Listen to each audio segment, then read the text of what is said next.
Alright, we'll grind it up.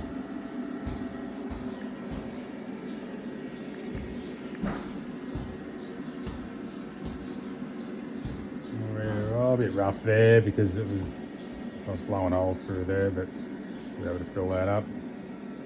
A couple of low spots, but they'll fill up. All good. Ready to grind all the paint off that one and probably put a epoxy sealer on it.